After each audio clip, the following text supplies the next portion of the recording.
Bismillahirrahmanirrahim. Assalamualaikum warahmatullahi wabarakatuh. Perkenalkan, nama saya Fahri dengan NPM S01-2021-016, Prodi Administrasi Pembangunan Negara Politeknik ST Yalan, Kota Makassar, tahun ajaran 2021-2022. Kali ini saya akan mempresentasikan materi mata kuliah Kebijakan Publik dengan materi Siklus Kebijakan Publik dengan dosen pembimbing Pak Adi Hermawansyah. Baik teman-teman, yang pertama yang ingin saya jelaskan kepada kalian semua yaitu siklus kebijakan publik. Pengertian dari kebijakan publik mengacu pada kebijakan yang diambil oleh pemerintah tentang bagaimana menjalankan masyarakat secara umum. Sedangkan siklus kebijakan publik menguraikan langkah demi langkah dari terbentuknya suatu kebijakan publik. Jadi bisa dikatakan bahwa siklus kebijakan publik merupakan tahapan-tahapan dari pembentukan kebijakan. Berikut 5 siklus tahapan kebijakan publik.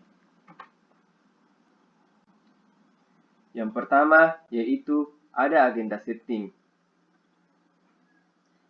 Agenda setting di sini ada 2 poin yang ingin saya jelaskan, yaitu media massa dan pemerintah. Mengapa saya mengatakan bahwa media massa dan pemerintah itu sangat penting? Karena keduanya memiliki peran penting untuk membuat kebijakan. Misalnya saja, media massa berfungsi untuk mengumpulkan informasi-informasi atau masalah-masalah masyarakat yang akan dibuatkan menjadi berita. Nah, pemerintah ini mendapatkan informasi dari media massa tersebut lalu dimasukkan ke dalam agenda.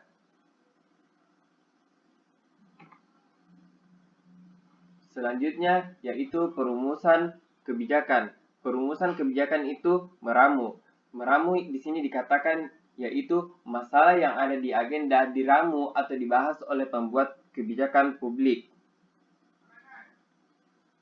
Nah, di dalam peramuan atau formulasi kebijakan publik, tentunya akan terjadi dialog atau diskusi di antara pemangku kebijakan atau pembuat kebijakan. Oleh karena itu, setiap peserta dialog atau diskusi perlu memperhatikan cara mengemukakan pendapat di muka umum agar proses peramuan yang dilakukan tidak menimbulkan konflik di antara anggota forum. Selanjutnya yaitu legitimasi atau policy adoption. Di dalam legitimasi atau policy adoption itu adalah pemilihan alternatif. Di sini juga dikatakan bahwa hanya pemerintah yang melakukan perubahan dan perbaikan di dalam kebijakan publik. Di dalam tahap legitimasi atau policy adoption, ada dari sekian banyak alternatif kebijakan yang ditawarkan oleh para perumus kebijakan, pada akhirnya hanya salah satu kebijakan yang ingin diimplementasikan. Nah, di policy implementation itu ada 2 poin yang ingin saya sampaikan juga. Yang pertama uji kompetensi, uji coba, dan kritik dan saran. Di uji coba, mengapa saya mengatakan policy implementation adalah uji coba? Karena policy implementation merupakan penerapan dari kebijakan yang telah dilakukan. Uji coba ini untuk menilai apakah kebijakan tersebut memberikan dampak yang baik bagi masyarakat. Sedangkan kritik dan saran, kebijakan tersebut dapat dikritik maupun diberikan syarat kepada masyarakat apabila masyarakat kurang setuju dengan kebijakan tersebut. Jadi kritik dan saran bisa masyarakat lakukan apabila kebijakan yang dilakukan pemerintah itu tidak sesuai atau mendapatkan dampak yang negatif bagi masyarakat secara umum. Yang terakhir yaitu policy evaluation atau perbaikan. Di poin policy evaluation, mengapa saya mengatakan perbaikan? Karena pemerintah dapat melakukan terkait kebijakan yang telah diimplementasikan lalu diperbaiki apabila ada kebijakan-kebijakan yang tidak sesuai atau ada kebijakan yang malah memberikan dampak negatif bagi masyarakat.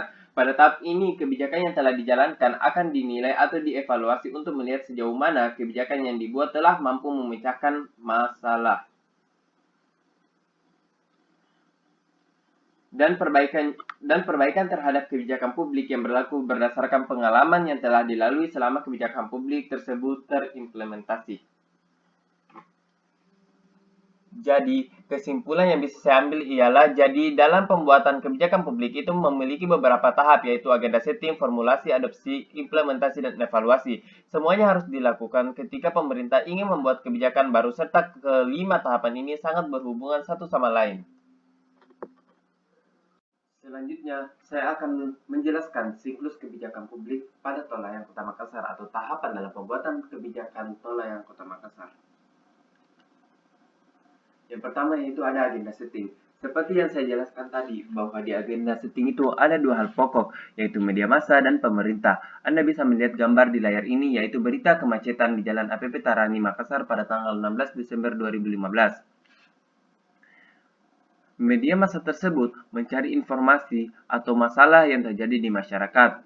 Dan setelah mengetahui masalah yang terjadi di masyarakat, maka media massa tersebut membuat berita. Dan setelah berita itu ada, maka pemerintah pun mengetahui informasi tersebut bahwa masalah masyarakat yang terjadi saat ini ialah kemacetan di Jalan APP Tarani. Maka, pemerintah memasukkan kemacetan Jalan APP Tarani ke agenda setting. Yang kedua yaitu formulasi kebijakan. Masuknya kemacetan Jalan APP Tarani di agenda setting, maka para pemerintah atau para pembuat kebijakan tersebut melakukan rumusan atau melakukan diskusi apa saja yang perlu dilakukan agar dapat mengurangi kemacetan di Jalan APP Tarani. Biasanya yang terlibat dalam pembuatan kebijakan, apalagi seperti pembuatan tol ini, ya, di Kota Makassar, yaitu gubernur, wali kota, masyarakat yang mewakili, dan juga perwakilan dari Menteri Pekerjaan Umum dan Perumahan Rakyat. Setelah terjadinya perbincangan, maka tahap selanjutnya yaitu adopsi kebijakan. Adopsi kebijakan. Kebijakan ini dari setiap banyaknya solusi-solusi yang diberikan oleh pembuat kebijakan, maka hanya ada salah satu yang dipilih. Misalnya, para pembuat kebijakan memberikan solusi kepada pemerintah seperti pembuatan transbus yang lebih banyak agar bisa mengatasi kemacetan. Dan misalnya yang kedua yaitu pelebaran jalan, dan yang ketiga itu misalnya dengan pembuatan jalan tol layang. Nah, dari ketiga solusi itu hanya ada satu untuk diimplementasikan, dan ternyata pembangunan tol layanglah yang dipilih untuk mengatasi kemacetan. Maka tol layang tersebut diimplementasikan.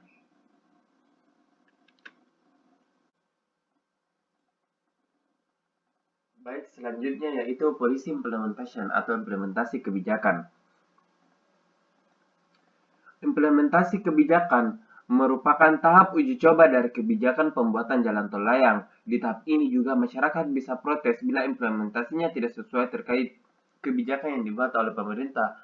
Nah, di tahap uji coba pada tol layang ini menggratiskan pada saat pertama kali orang-orang lewat atau masyarakat lewat di sini digratiskan.